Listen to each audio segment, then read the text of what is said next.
what Beyonce say, flaws and all, right? This is my outfit of the day. I'm actually going out in about 10 minutes.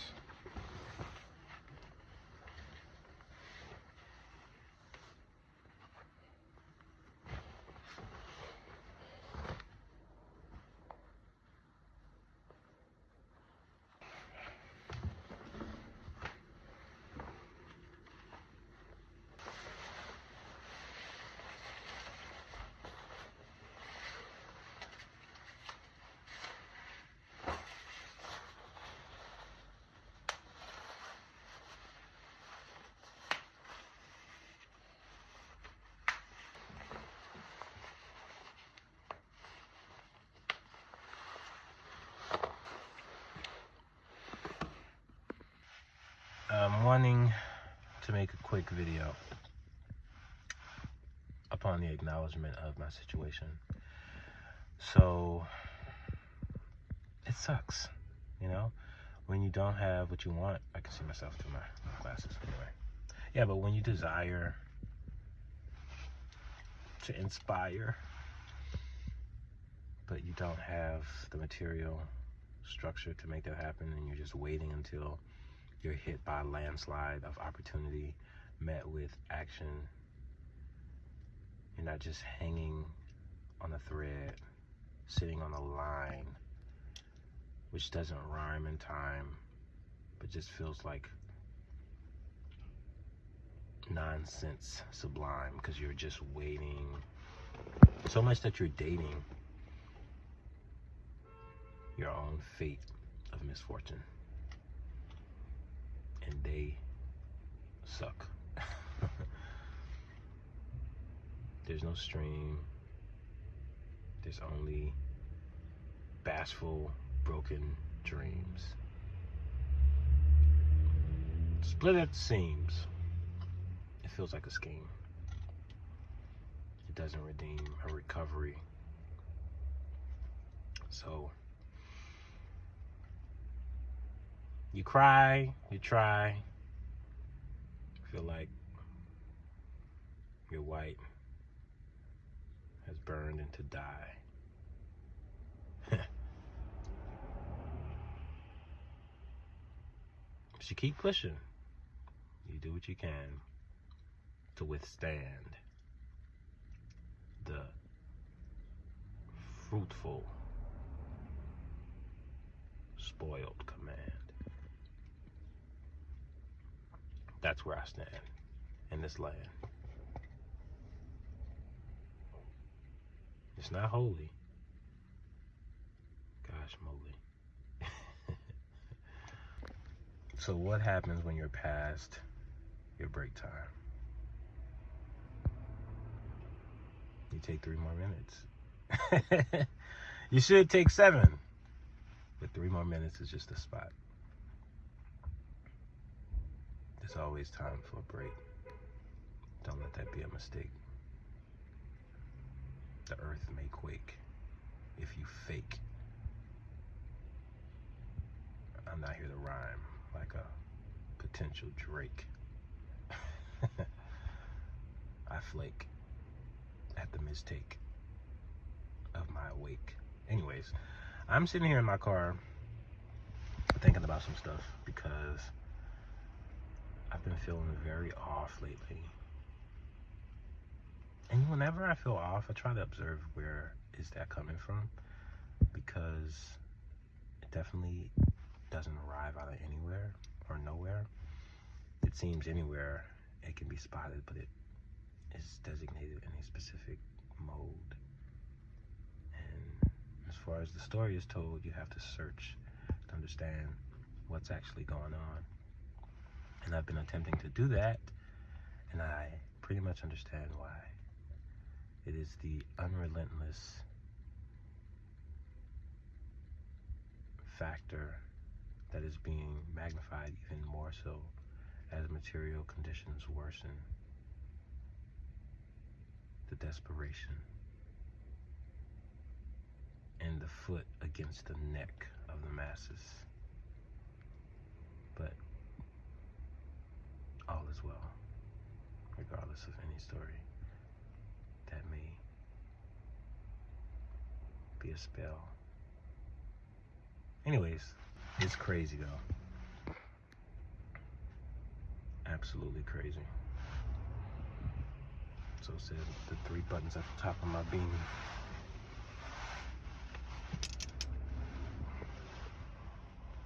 Crazy.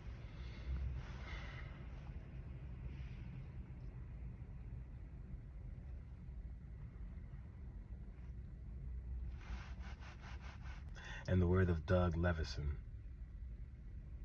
Shame on you. Shame on you. Blessings, buttons. This is randomly, uniformly in search of paradise clarity. And the message just came to me. I'm still figuring it out, so I'm gonna just, anyway, here it is. Human beings. So, I am a human being. If you're watching this video, you're likely a human being, or you might be a bot. Bots exist. In fact, we're becoming more and more familiar with bots. They show up on TikTok, Twitter, Facebook. They've always existed. Non-existent beings that pretend to be a human being. But a being is more specifically what I wanted to talk about, because beings are things that exist in life form. So there are animals which are beings because they're living. Fish, they're living, they breathe. Even though they breathe in water, they're beings. Octopuses, beings. Insects, they breathe, or at least they have some sort of exchange between air, H2O, and water. They exist. Beings exist. Plants exist, clearly. You see them thrive in environments that are conducive for them. So there's a lot of beings, living things being what they are. Beings, like bing. No, but it's a bing. A bing is a being. You are being. Humans are, but humans have to make decisions which inform their being. And the more decisions that are made to inform that being, they are becoming. But you have to be even to become, and then there is the becoming, or the constant state of being is learning, right? But also unlearning. You just can't learn. You have to unlearn, because some things you learned were incorrect or not as practical or just not true. There are many things that we learn that could be challenged, right?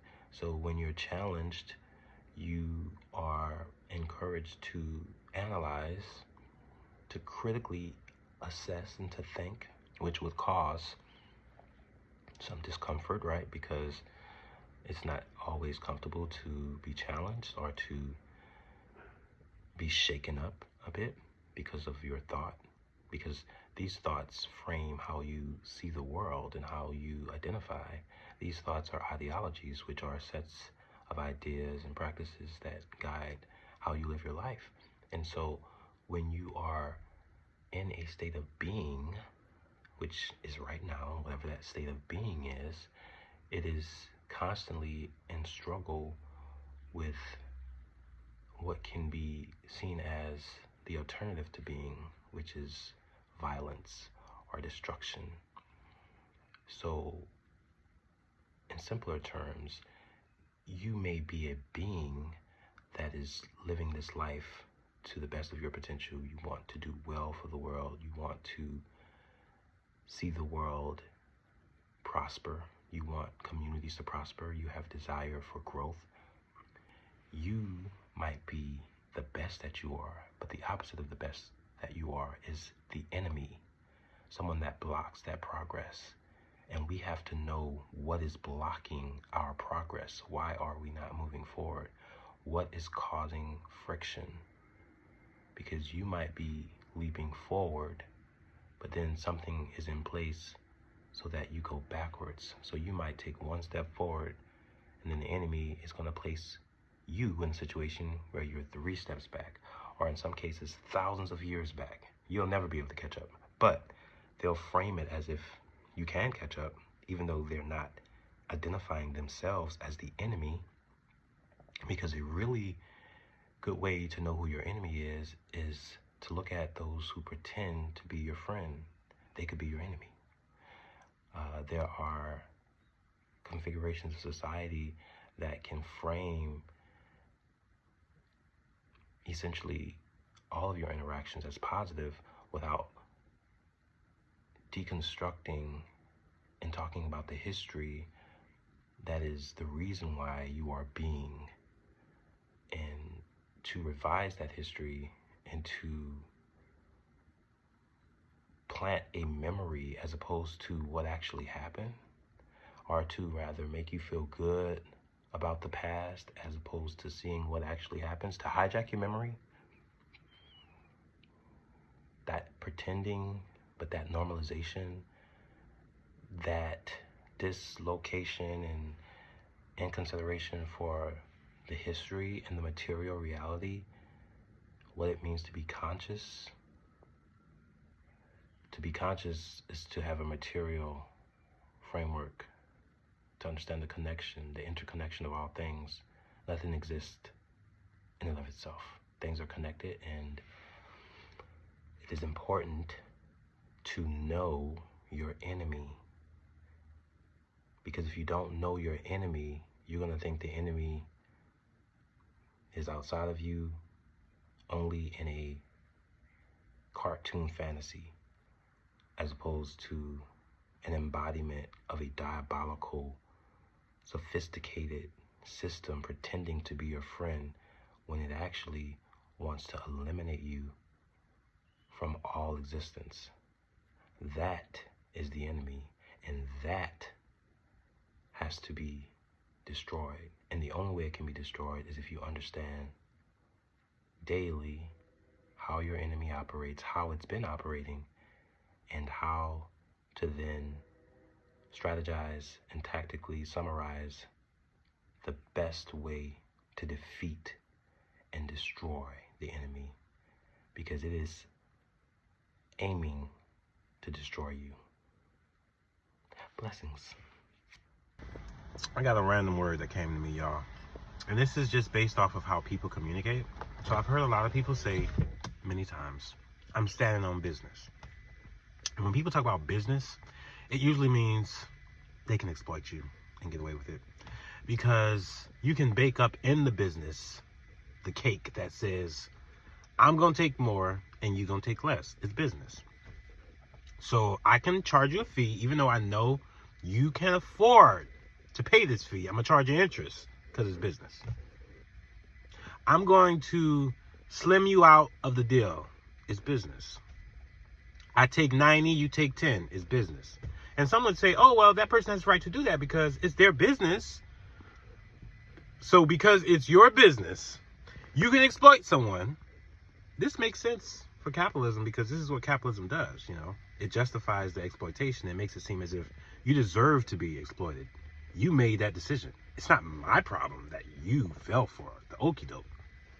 It's normalizing violence. And then it's saying, it's business. I stand on business. It's my business. No. Business means some business is going to be taken care of. So just think about that. Randomly, uniformly, in search of paradise clarity.